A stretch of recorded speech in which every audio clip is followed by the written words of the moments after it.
ये छात्रों, इंटर जीव विज्ञान के पाठ वंशागति तथा विविधता पाठ में आज हम कुछ बिंदुओं के बारे में सीखेंगे।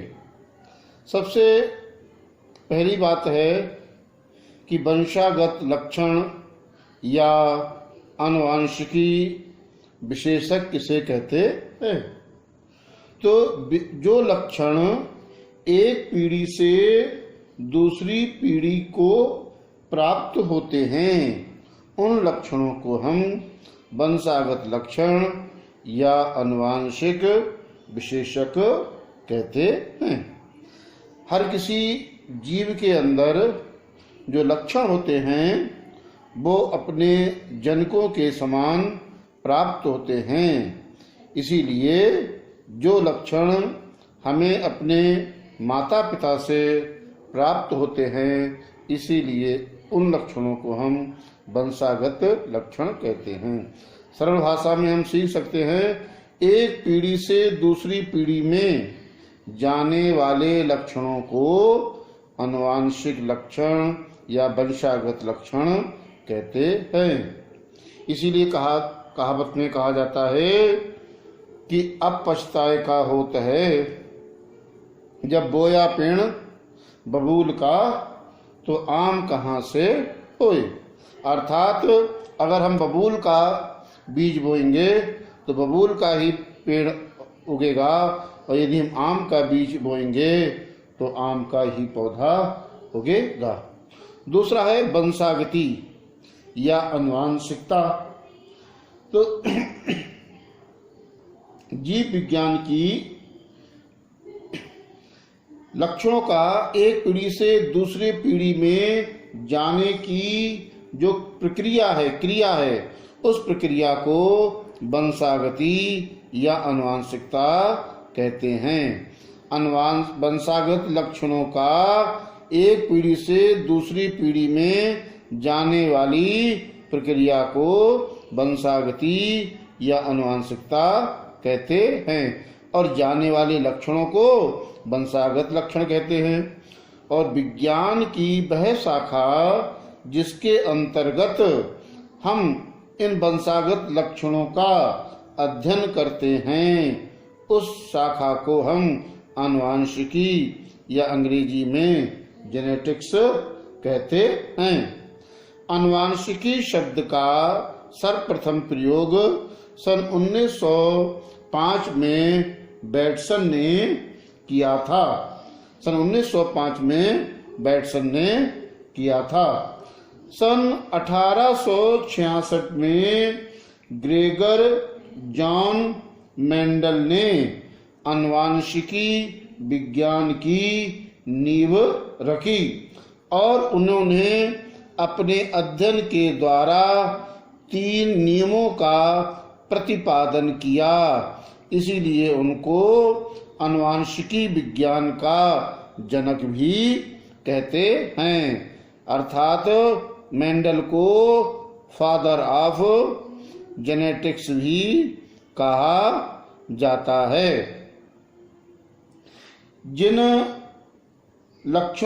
कारकों के माध्यम से लक्षण एक पीढ़ी से दूसरी पीढ़ी में जाते हैं, उन कारकों को सन 1909 में जॉनसन ने जीन शब्द का नाम दिया।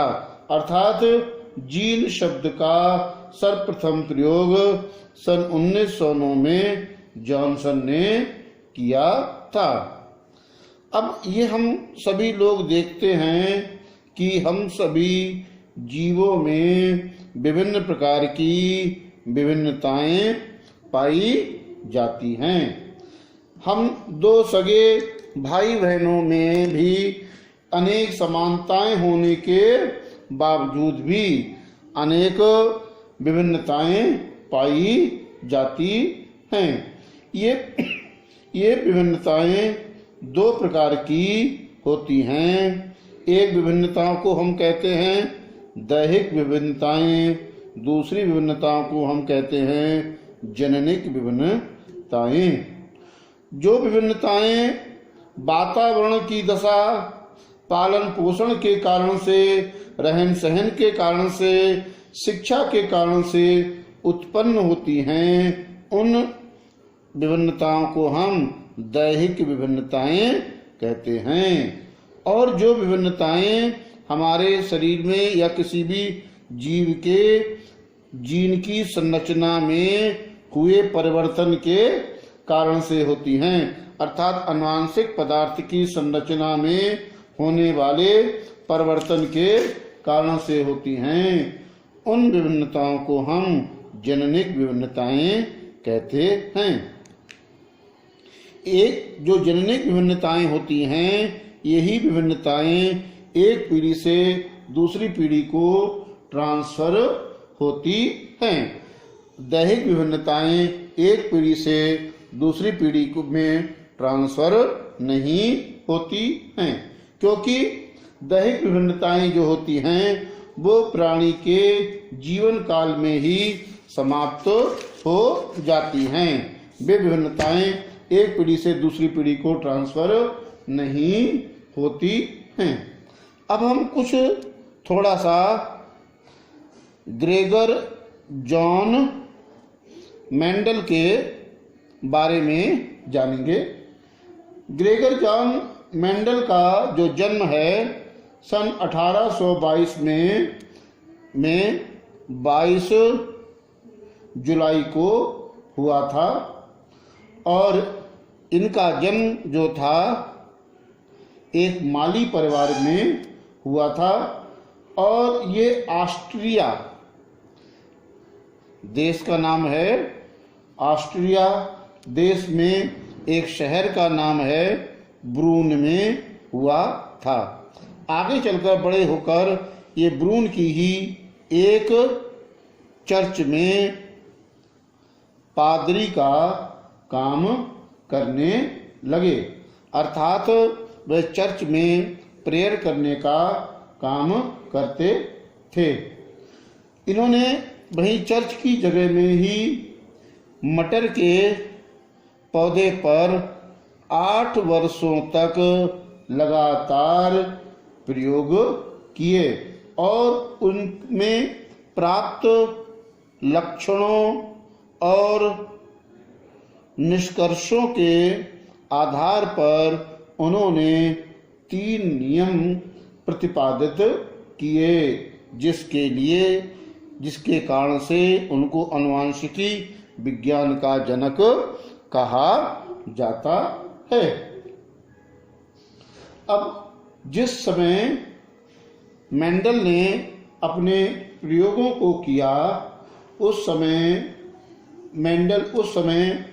दुनिया में डार्विन का नाम, या डार्विन के प्रयोगवाद, डार्विन का जो विकासवाद का सिद्धांत था, उसकी बहुत ज़्यादा चर्चा हो रही थी, जिसके कारण से मेंडल के कार्यों को उस समय किसी ने भी ध्यान नहीं दिया।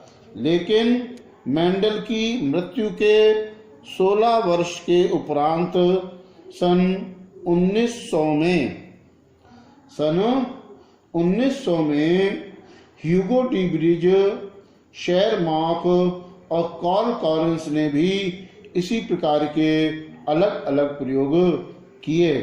तब दुनिया को ये ज्ञात हुआ कि इसी प्रकार के प्रयोग आज से कई साल पहले मेंडल ने भी किए थे।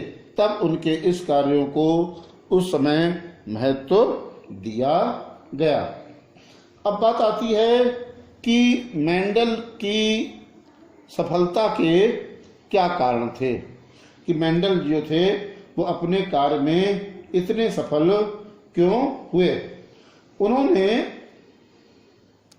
किसी भी लक्षण का कई पीढ़ी तक अध्ययन किया और उसको लिपिबद्ध भी अपने रिकॉर्ड में भी रखते रहे। दूसरी बात क्या थी, नंबर 2, उन्होंने अपने रिकॉर्ड के अनुसार उसमें विभिन्न प्रकार के परिवर्तन भी देखे गए। अब आता है कि मेंडल ने मटर के पौधे को ही क्यों चुना, अन्य किसी पौधे को क्यों नहीं चुना। सबसे बड़ी बात है कि मटर का जो पौधा होता है वो 1 वर्षीय होता है, अर्थात इसका जीवन काल 1 वर्ष से कम होता है। तो हम लोग जानते हैं मटर के पौधे का जो जीवन काल होता है वो लगभग 3 से 4 माह का ही होता है। दूसरी बात क्या है, मटर का जो फूल होता है वो उभयलिंगी होता है, अर्थात एक ही फूल में नर तथा मादा दोनों ही जनन अंग पाए जाते हैं। उभयलिंगी तो और भी पुष्प होते हैं, लेकिन जो सबसे महत्वपूर्ण बात ये थी कि जो मटर का फूल होता है वो बंद होता है, अर्थात मटर के जो नर जनन अंग हैं और मादा जनन अंग हैं वो दल पुंज के अंदर बंद रहते हैं, जिसके कारण से बंद होने के कारण से इन फूलों में केवल स्वपरागण की ही क्रिया हो सकती है, पर परागण की क्रिया नहीं हो सकती है। और स्वपरागण होने के कारण से जो भी गुण होते हैं वो शुद्ध प्रकार के ही होते हैं। इसलिए मेंडल ने मटर के पौधे को ही चुना। शेष बात अगले वीडियो में हम जानेंगे। धन्यवाद।